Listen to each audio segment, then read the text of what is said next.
امریکی صدر Donald Trump نے کہا ہے کہ ایران کے ساتھ ڈیل جلد ہو جائے گی مگر جلد بازی میں کوئی بری ڈیل نہیں کروں گا۔ میڈیا میں آنے والی خبریں غلط ہیں کہ میں ڈیل کے لیے کسی دباؤ میں ہوں۔ جے ڈی وینس، اسٹیو وٹکاف اور جیرڈ کشنر اسلام آباد جا رہے ہیں۔ ڈیل ہونے تک ایران کی بحری ناکہ بندی برقرار رہے گی۔ ایران کے پاس جوہری ہتھیار نہیں ہو سکتے۔ ایران سے جو معاہدہ کرنا چاہتے ہیں وہ اوباما کے جوہری معاہدے سے بہتر ہوگا، دنیا فخر کرے گی۔ یہ بھی کہا کہ ایران کے ساتھ سیز فائر بدھ کی شام ختم ہو جائے گا۔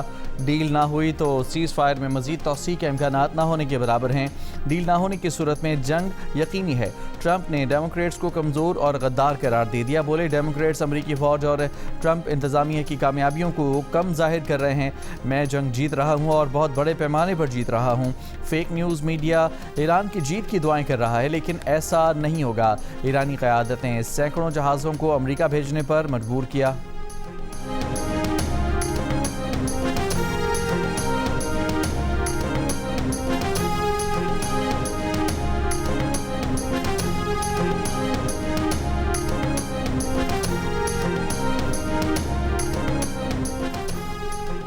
وائٹ ہاؤس نے کہا ہے کہ غلط فہمی میں نہ رہیں۔ صدر ٹرمپ امریکہ کو ایران کے ساتھ ایک اور تباہ کن ڈیل میں نہیں دھکیلیں گے۔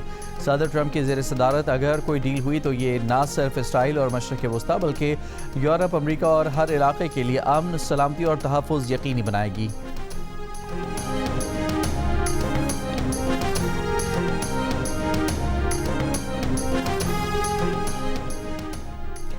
ایران کے صدر مسعود پزشکیان نے کہا ہے کہ امریکی حکام کی جانب سے غیر تعمیری اور متضاد اشارے تلخ پیغام دیتے ہیں۔ بامعنی مذاکرات کی بنیاد معاہدے پورے کرنے پر ہوتی ہے۔ ایران کے امریکہ پر اعتماد نہ ہونے کی وجوہات تاریخی بد اعتمادی ہیں۔ امریکہ ایران سے سرنڈر چاہتا ہے جبکہ ایرانی قوم طاقت کے آگے سر نہیں جھکاتی۔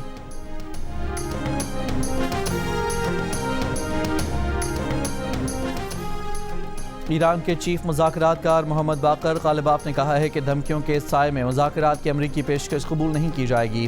ٹرمپ مذاکرات کی میز کو ہتھیار ڈالنے کی میز میں تبدیل کرنے کی کوشش کر رہے ہیں۔ 2 ہفتے کے دوران ایران نے میدان جنگ میں نئے پتے دکھانے کے لیے خود کو تیار کر لیا۔ ایرانی بحری جہاز پر امریکی حملے اور قبضے کے بعد ایران نے مذاکرات امریکہ کی بحری ناکہ بندی کے خاتمے سے مشروط کر دیے۔ ترجمان ایرانی وزارت خارجہ اسماعیل بقائی نے کہا کہ امریکی تجاویز غیر سنجیدہ اور مطالبات غیر حقیقی ہیں۔ ایران سے جوہری مواد کی بیرون ملک منتقلی کبھی مذاکرات کا حصہ نہیں رہی۔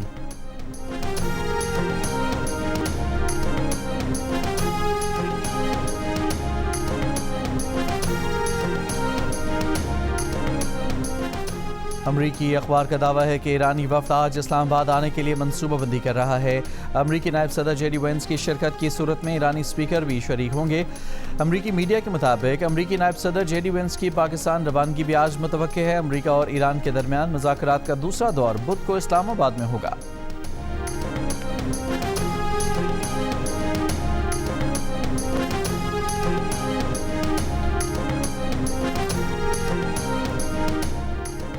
نائب وزیر اعظم اسحاق ڈار اور ایرانی وزیر خارجہ عباس اراغچی کے درمیان ٹیلی فونک رابطہ۔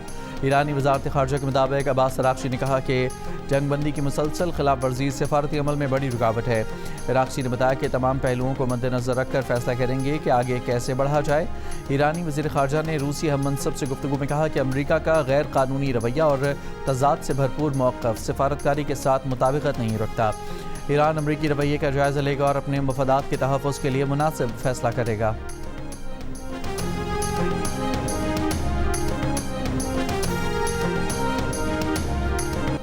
جنگ بندی ختم ہونے کی تاریخ قریب آنے کے ساتھ ہی ایران میں حکومت کے حق میں مظاہروں میں تیزی آ گئی۔ خرم آباد شہر کے مغربی علاقے میں ایرانی حکومت اور افواج کے حق میں بڑی ریلیاں نکالی گئیں۔ صدر ٹرمپ کی دھمکیوں کے بعد اصفہان میں کیے گئے مظاہرے میں کلاشنکوف اور راکٹ لانچر اٹھائے خواتین کی بھی شرکت۔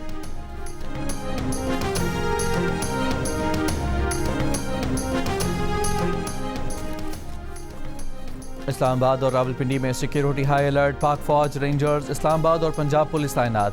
اسلام آباد میں ریڈ زون ہر قسم کی ٹریفک کے لیے مکمل طور پر بند۔ شہریوں کو متبادل ٹریفک پلان پر عمل درآمد کرنے کی ہدایت۔ دارالحکومت میں ہیوی ٹریفک کا داخلہ بھی بند۔ راولپنڈی اسلام آباد میٹرو بس سروس مکمل طور پر بند ہے۔ راولپنڈی میں فیض آباد، پیر بتائی اور 26 نمبر چنگی بھی بند۔ اسلام آباد کے سرکاری دفاتر کے ملازمین کا آج ورک فرام ہوم۔ سرکاری اور نجی یونیورسٹیز میں کلاسز آن لائن کر دی گئیں۔ ریڈ زون میں واقع تمام وزارتیں، ڈویژنز اور وفاقی ادارے آج ورک فرام ہوم کریں گے۔ وفاقی آئینی عدالت میں آج عدالتی کام معطل۔ وفاقی آئینی عدالت کی 21 اپریل کی کاز لسٹ منسوخ کر دی گئی۔ اسلام آباد ہائی کورٹ بھی آج بند رکھنے کا فیصلہ۔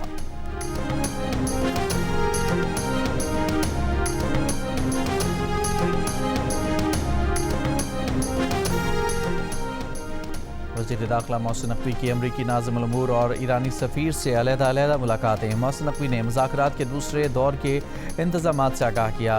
امریکی ناظم الامور نیٹلی بیکر سے ملاقات میں کہا کہ مذاکرات کے دوسرے راؤنڈ کی کامیابی کے لیے دعا گو ہیں۔ ایرانی سفیر رضا امیری مقدم سے ملاقات میں محسن نقوی نے بتایا کہ مذاکرات کے دوسرے مرحلے کی تیاریاں مکمل ہیں۔ نیٹلی بیکر اور رضا امیری مقدم نے کشیدگی کم کرنے میں پاکستان کے کردار کو سراہا۔ چین کے صدر شی جن پنگ کا سعودی ولی عہد محمد بن سلمان سے ٹیلی فونک رابطہ۔ چینی صدر کا آبنائے حرمت سے جہازوں کی معمول کے مطابق آمد و رفت برقرار رکھنے پر زور۔ کہا چین فوری اور جامع جنگ بندی کی حمایت کرتا ہے۔ مشرق وسطیٰ کے تنازعات سیاسی اور سفارتی ذرائع سے حل کیے جائیں۔ دوسری جانب روس نے بھی امریکہ اور ایران کے درمیان ثالثی میں مدد کی پیشکش کر دی۔ کرملن سے جاری بیان میں کہا گیا ہے کہ امید ہے کہ مذاکرات جاری رہیں گے۔ مذاکراتی عمل سے خطے اور عالمی معیشت کے لیے منفی نتائج سے بچا جا سکے گا۔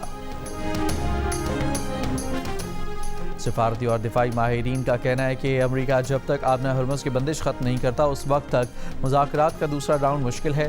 پروگرام کیپٹل ٹاک میں سابق صدر UN سیکیورٹی کونسل منیر اکرم نے کہا کہ معاہدے کی نسبت سیز فائر کا زیادہ امکان ہے۔ ایران میں پاکستان کے سابق سفیر آصف دورانی اور دفاعی تجزیہ کار میجر جنرل ریٹائرڈ زاہد محمود نے کہا کہ ٹرمپ کے بیانات میں انسائیڈر ٹریڈنگ کا امکان موجود ہے۔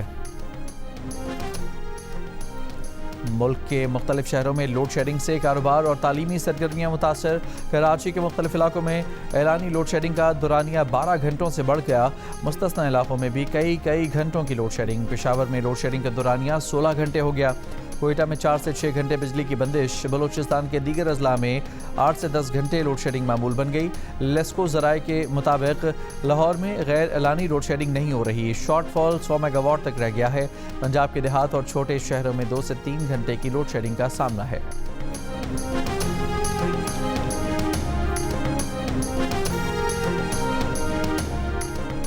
خیبر پختونخوا اسمبلی کا اجلاس پہلی بار اسمبلی احاطے سے باہر بلانے کا فیصلہ۔ کے پی اسمبلی کا اجلاس 22 اپریل کو سپہر 3 بجے کرکٹ اسٹیڈیم میں ہوگا۔ ترجمان اسمبلی سیکریٹریٹ کا کہنا ہے کہ اجلاس کے انعقاد پر حکومتی اور اپوزیشن اراکین کا اتفاق ہوا ہے۔ محکمہ کھیل کو اجلاس کے لیے انتظامات مکمل کرنے کی ہدایت کر دی گئی ہے۔ اسپیکر بابر سلیم سواتی نے کہا کہ عوام کو نمائندوں کی کارکردگی براہ راست دیکھنے کا موقع ملے گا۔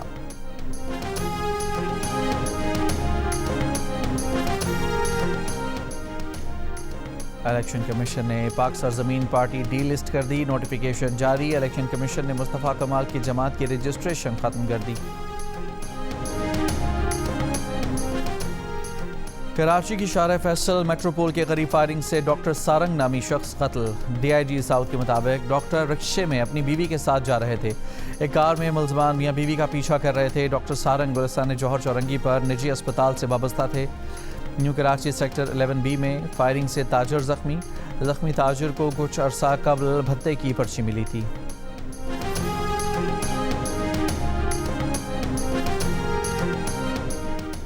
کراچی سے لاہور جانے والی مسافر کوچ پر کنڈیارو کے قریب نامعلوم افراد کا پتھراؤ۔ خواتین اور بچوں سمیت 10 مسافر زخمی۔ ملزمان فرار ہو گئے۔ پولیس کے مطابق بس ڈرائیور اور موٹر سائیکل سواروں میں تکرار ہوئی تھی، جس کے بعد مقامی افراد نے کوچ پر حملہ کیا اور فرار ہو گئے۔ ملزمان کے خلاف مقدمہ درج کر لیا گیا۔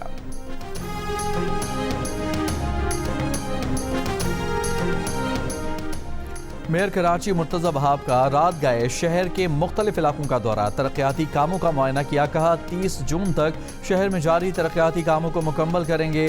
شادمان ٹاؤن کی سڑک پر کام چل رہا ہے۔ شارع بھٹو پر بھی تیزی سے ترقیاتی کام جاری ہے۔ KMC 68 ارب روپے رواں سال خرچ کرے گی۔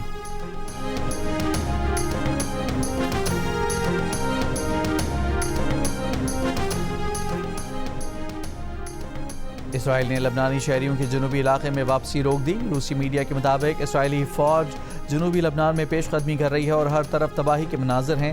اسرائیلی وزیر دفاع نے کہا کہ فوج لبنان کے علاقے میں 12 کلومیٹر اندر داخل ہو چکی ہے. فوج قبضہ کیے گئے تمام علاقوں میں اپنی پوزیشن کو برقرار رکھے گی. غزہ کی طرح لبنان میں بھی یلو لائن بنائی جا رہی ہے. حزب اللہ کا اسرائیل کے 4 ٹینک تباہ کرنے کا دعویٰ. 2 مارچ سے اب تک اسرائیلی فوج لبنان میں 2296 شہریوں کو شہید کر چکی. 7,500 افراد زخمی ہیں.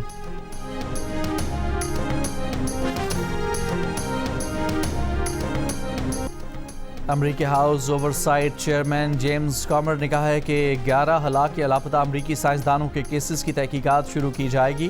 اس معاملے کو قومی سلامتی کے لیے خطرہ سمجھتے ہیں. کانگریس اس بارے میں بہت فکر مند ہے. ہماری کمیٹی اس معاملے کو ترجیح بنا رہی ہے.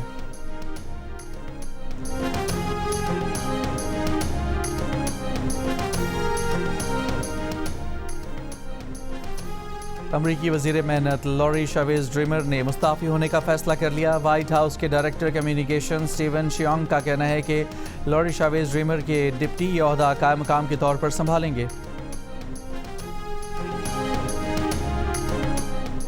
جانچ کے طریقہ کار میں ناکامی کے باوجود لارڈ مینڈلسن کی امریکہ میں بطور سفیر تعیناتی نے برطانوی وزیر اعظم کیئر سٹارمر کو مشکل میں ڈال دیا.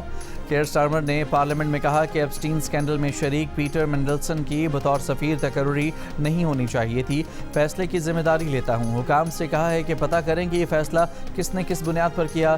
کنزرویٹو لیڈر کیمی بیڈینوک نے کہا کہ وزیر اعظم دوسروں کو ذمہ دار ٹھہرا کر ان کے کیریئر ختم کر رہے ہیں. وزیر اعظم کو استعفیٰ دے دینا چاہیے. وزیر اعظم کو جھوٹا کہنے پر 2 اراکین زارا سلطانہ اور لی اینڈرسن اجلاس سے باہر.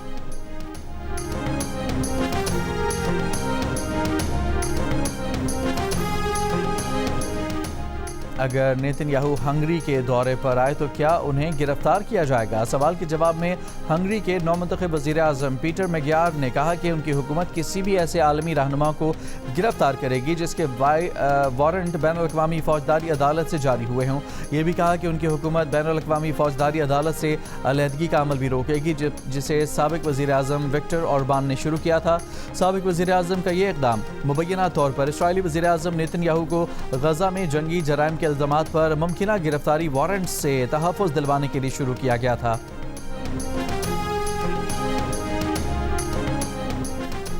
آکسفورڈ سمیت برطانیہ کی 12 یونیورسٹیز نے فلسطین کے حامی طلبہ اور اساتذہ کی جاسوسی کے لیے سیکیورٹی فرم کو لاکھوں پاؤنڈز کی ادائیگیاں کیں. عرب میڈیا کے مطابق اس بات کے ثبوت موجود ہیں کہ یونیورسٹیز نے فلسطین کے حامی طلبہ اور ماہرین تعلیم کی خفیہ نگرانی کے لیے 2022 سے کم از کم 4,40,000 پاؤنڈ انٹیلیجنس فرم کو ادا کیے تاکہ کیمپس میں احتجاجی سرگرمیوں کی نگرانی کی جا سکے.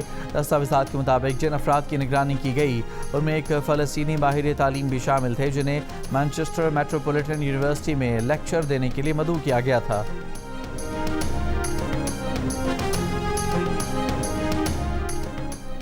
غزہ کی تعمیر نو کے لیے 71.4 ارب ڈالر درکار ہوں گے. اقوام متحدہ اور یورپی یونین نے Gaza rapid damage and needs assessment report جاری کر دی. رپورٹ میں 24 ماہ کے دوران غزہ میں اسرائیلی حملوں کے نقصانات کا جائزہ لیا گیا. آئی فون بنانے والی کمپنی ایپل کے چیف ایگزیکٹو آفیسر ٹم کک نے مستعفی ہونے کا فیصلہ کر لیا. ان کی جگہ کمپنی میں ہارڈ ویئر انجینئرنگ کے سربراہ جان ٹرنس لیں گے. ٹم کک نے اسٹیو جابز کی جگہ یہ عہدہ سنبھالا تھا اور تقریباً 15 برس تک ایپل کے سی ای او رہے. ان کے دور میں کمپنی کی مارکیٹ قدر 3.6 ٹریلین ڈالر بڑھی.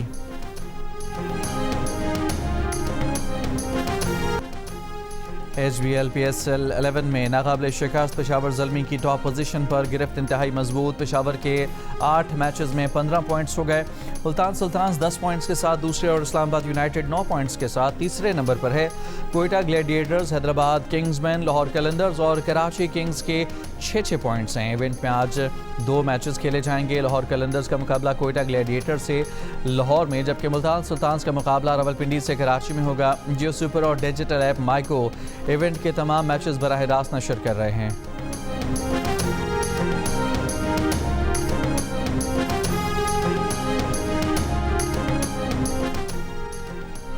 بوسٹن میراتھن میں مینز اور ویمن ایونٹ میں کینیا کے ایتھلیٹس نے میدان مار لیا. مینز ایونٹ جان کورر نے 2 گھنٹے 1 منٹ اور 0.51 سیکنڈ کے ریکارڈ وقت کے ساتھ مسلسل دوسری بار جیتا.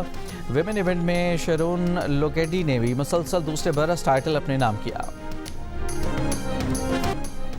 بوسٹن میراتھن میں پاکستانی رنرز کی نمایاں کارکردگی، کراچی کے محمد امجد علی بوسٹن میراتھن میں تیز ترین پاکستانی رنر رہے۔ امجد علی نے مقررہ فاصلہ 2 گھنٹے 42 منٹ 45 سیکنڈ میں طے کیا۔ امریکہ میں مقیم حمزہ سید نے اپنی دوڑ 2 گھنٹے 51 منٹ اور 6 سیکنڈ میں مکمل کی۔ پاکستانی نژاد امریکی نزار نیانی 3 گھنٹے 1 منٹ اور 44 سیکنڈ کے ساتھ تیسرے تیز رنر رہے۔ نارویجین پاکستانی فصیح صالح نے بوسٹن میراتھن مکمل کر کے 6 سٹار حاصل کیا۔ کراچی کے ڈاکٹر جہانزیب مغل اور نوشیروان علی، جبکہ اسلام آباد کے بلال احسان بھی 6 سٹار مکمل کرنے والوں میں شامل۔ پاکستانی نژاد امریکی ڈاکٹر سلمان خان نے بھی میراتھن مکمل کی۔ خواتین رنرز میں بشیری انجم اور ماہین شیخ نے کامیابی سے میراتھن مکمل کی۔